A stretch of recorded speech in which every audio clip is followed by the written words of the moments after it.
بسم اللہ الرحمن الرحیم۔ محترم برادران اسلام، عزیزان گرامی قدر، کل بنگلور میں ایک روح فرسا اور جگر سوختہ واقعہ پیش آیا۔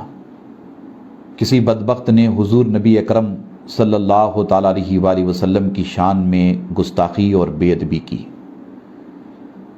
یہ خبر پا کر بڑی تعداد میں فرزندان توحید، غلامان مصطفیٰ جان رحمت مجتمع ہوئے، احتجاج کیا گیا، مطالبہ ہوا کہ اس گستاخ کو فوری طور پر گرفتار کیا جائے۔ اس اثنا میں تشدد پھوٹ پڑا، 2 اہل ایمان جاں بحق ہو گئے، اللہ نے انہیں شہادت کا مقام مرتبہ عطا فرمایا، کئی لوگ زخمی بھی ہو گئے۔ جو واقعہ بنگلور میں گستاخی رسول کے حوالے سے پیش آیا ہے، جماعت اہل سنت کرناٹکا اس واقعے کی پرزور مذمت کرتی ہے اور حکومت سے مطالبہ کرتی ہے کہ فوری طور پر اس گستاخ رسول کو گرفتار کیا جائے اور اسے کیفر کردار تک پہنچایا جائے۔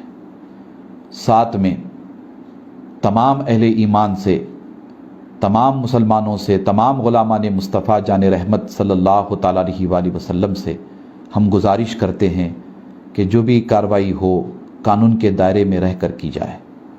قانون کے دائرے میں رہ کر ہم یہ لڑائی لڑیں گے، قانون کے دائرے میں رہ کر ہم گستاخ مصطفیٰ جان رحمت صلی اللہ تعالیٰ علیہ وآلہ وسلم کو کڑی سی کڑی سزا کا مطالبہ کریں گے۔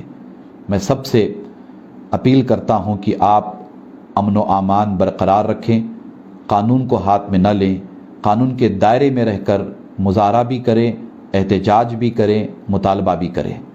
یاد رکھیں، حضور نبی اکرم صلی اللہ تعالیٰ علیہ وآلہ وسلم کی شان اور عظمت بہت ہی عرفہ، بہت ہی اعلیٰ ہے۔ کسی کی گستاخی کرنے سے حضور کی شان میں کوئی کمی واقع نہیں ہوگی۔ اللہ تعالیٰ نے وَرَفَعْنَا لَكَ ذِكْرَكَ کی عظیم سند حضور علیہ السلام کی شان و عظمت کو عطا فرمائی ہے۔ فرش والے تیری شوکت کا علو کیا جانے، خسروا عرش پہ اڑتا ہے پھریرا تیرا۔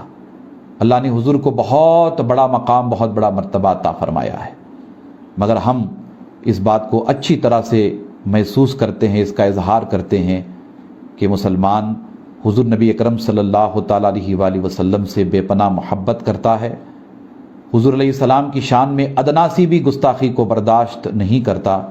یقیناً یہ جذبہ ایمان ہے۔